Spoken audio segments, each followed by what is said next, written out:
Hi guys, my name is Abhinaya. Welcome to Minds of Aspirants. The series we are looking into now is Expound, Target Mains with a Pinch of Post. This series is all about integrating newspaper articles into the entire UPSC preparation process and reading between the lines, as to show why newspaper analysis is very essential. We in Minds of Aspirants do more to bring newspaper reading to the center stage. Today is one such burning topic that you would see almost every day in the international column of the newspaper. That's the Russia Ukraine war. But is it just another international affairs article or is it more? Does it link with our static portions like economics, history, international law, and agencies, and more? To know all about it, let's just dwell right into the topic. The run-up so far is that in January 2022, Russia had amassed around 1 lakh troops at the Ukraine border. And it said it would de-escalate this military buildup only when NATO withdraws their forces from all the nations in Europe that joined the alliance after May 1997. But the US and NATO felt these proposals were completely unrealistic. And right now, there is a full-scale war going on. As of Russia, it's the world's largest nation in terms of landmass and it has no natural boundaries other than the Arctic Ocean in the north and Pacific Ocean which is in the far east. This is mainly because of the fall of Soviet Union in 1991, which is when Russia lost around 3 million square kilometers. Even before the fall of Soviet Union and when Russia had a larger territory, it had to face the Napoleon attack in 1812 and the Nazi Germany in 1941. Now, with almost 3 million square kilometers gone, it's even more vulnerable. And after the fall of Soviet, NATO had promised not to extend any further east. But the promise was never kept, and now most of the ex-Soviet nations are NATO members. So, as far as a simple fact, the distance between NATO's Estonian border to St. Petersburg, which is the second most populous city of Russia, is just 160 kilometers. And plus, the Ukraine had expressed interest in becoming a NATO member. If it becomes so, it would bring NATO right up to the doors of Russia. Even China backed Russia's action as a result of defensive aggression to save its own territory from NATO threat.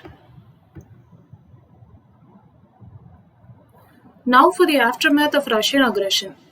Even during its annexation of Crimea in 2014, it was met with severe sanctions.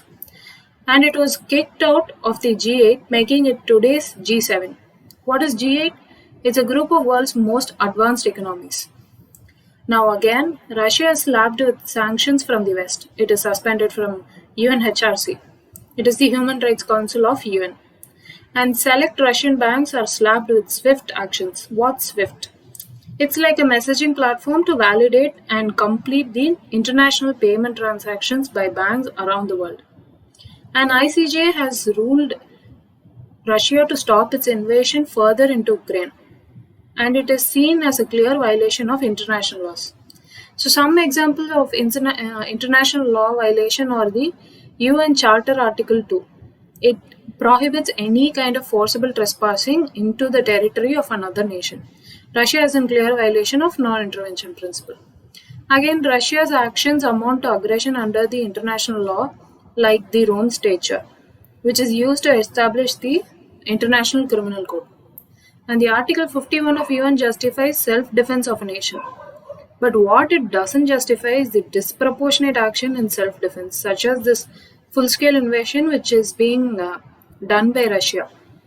And there are Geneva Conventions. They are a set of principles for combatant behavior in war. It is mostly not to impinge upon the human rights. And Russia is in again clear violation of these conventions. The next aftermath would be Russian currency. That is, the ruble is falling like around 30% against the dollar. And there is growing Russia-China warmth. They were already strong and they were already having strong ties before all these invasion. Like Russia's biggest trade partner for the 12 consecutive years is China. And China's largest energy import and second largest crude oil imports are from Russia. It's only affirmative now that their trade has grown like around 35% from last year. There is an ongoing supply chain disruption, there is energy and food crisis, and there is also a growing popularization of NATO. That is, the Sweden and Finland have applied for NATO membership, fearing a similar fate of Ukraine. Now, let's see about the supply chain disruptions. The first is wheat. Today, Russia is the largest exporter of wheat, and Russia and Ukraine together account for one fourth of the wheat supplies in the world.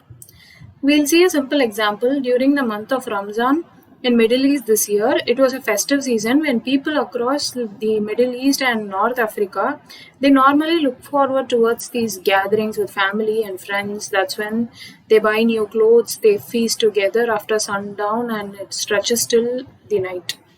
But this year, the prices of staples like oil, sugar, flour, rice, and all these have surged across the region. It was mainly due to the pandemic, and the other factor was the Russian war. Because of Russian war, most of its exports, like essential goods, food, including wheat, fertilizer, gas, everything got disrupted. Next is sunflower oil. We know that India is the largest edible oil importer in the world, and India procures about 80% of its sunflower oil from Russia and Ukraine. This has a cascading effect on other edible oil prices in India. So, next is fertilizers. India mostly imports its fertilizers from China, Russia, and Ukraine. So, next is crude oil. India is the world's third largest crude oil importer. This is the only sector to have like an opposite effect in India. All this while Russia had amounted only to 1% of our crude oil imports. But now, with US imposing a ban on Russian oil imports, Russia is looking for ways to expand its oil exports. So India has shown keen interest, which has pushed Russia as almost the second largest source of our oil imports. This is the image of S-400 long-range air defense systems, which we have procured from Russia. But we are yet awaiting the second regiment.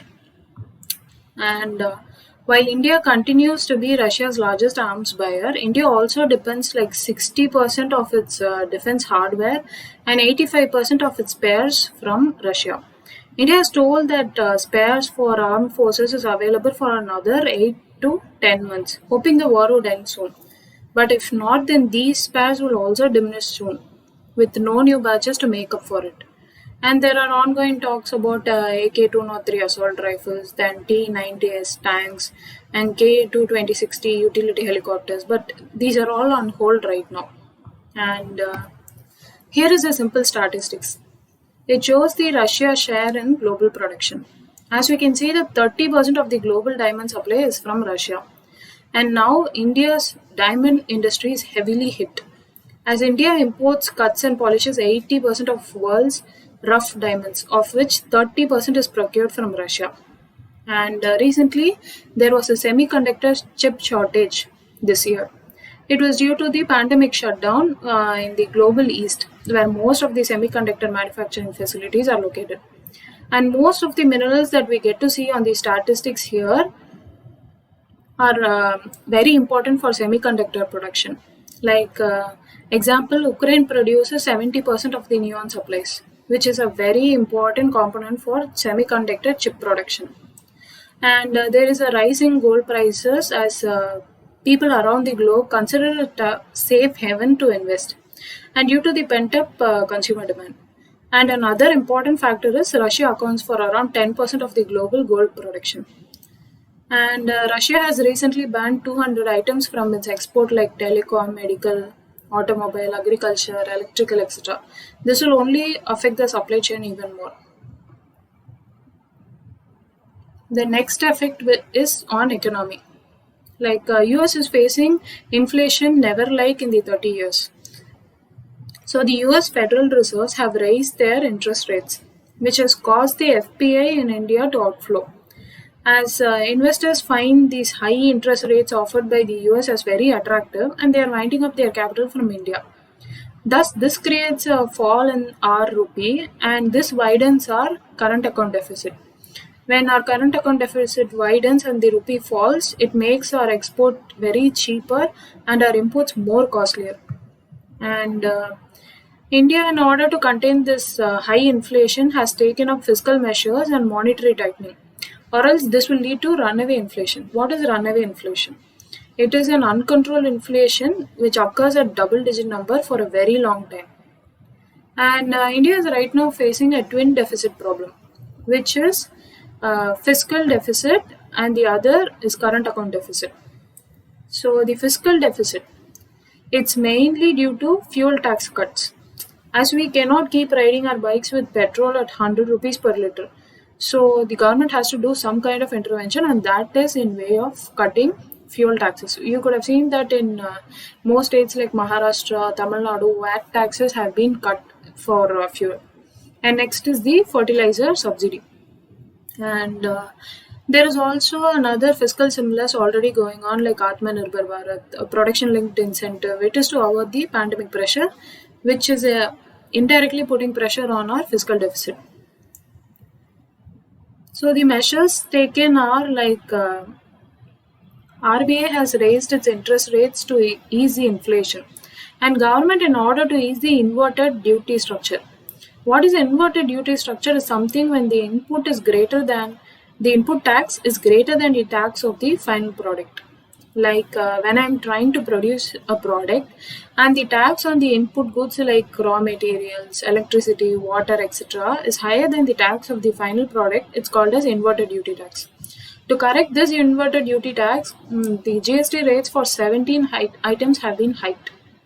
And then windfall taxes have been imposed on oil exporters of India who make huge profit from high oil prices globally. Like ONGC, who reported bumper profit as of international oil prices, which are at its highest in 14 years. And we have imposed export duties on petrol, diesel, and ATF. ATF is air turbine fuel. And then we have hiked import duty on gold. All this is done to reduce the pressure on rupee and the widening current account deficit. And as the RBI has increased its interest rates, it has also allowed the overseas investors to buy short-term corporate debts, and it has opened up more government securities under fully accessible routes. It is done mainly to avoid taper tantrum. What is taper tantrum is that it occurred in 2013 when US Federal Reserves, they proposed to tighten their financial policy, that is monetary policy. And investors started moving their capital to safe havens in developed markets. The other measure is paying using Chinese yuan for Russian coal imports, and the internationalization of rupee by special Vostro accounts. It's an account of a corresponding bank held on behalf of another bank.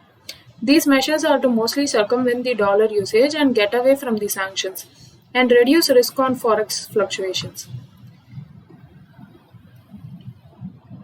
Here, India can be seen clearly leaning towards Russia in terms of import. As we can see here that the crude oil imports have risen like 286% from FY17. And Russia till last year was not even among our top 10 trading partners. But today Russia is our sixth largest trading partner.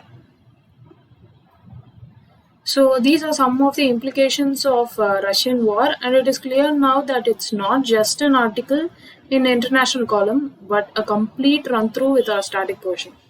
So these are some of the topics which are touched today in our static portion with respect to Russian evolution, like defense, agriculture, economics, international law, agencies, etc.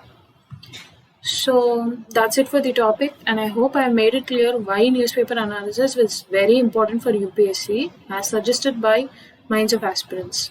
Thank you and happy reading.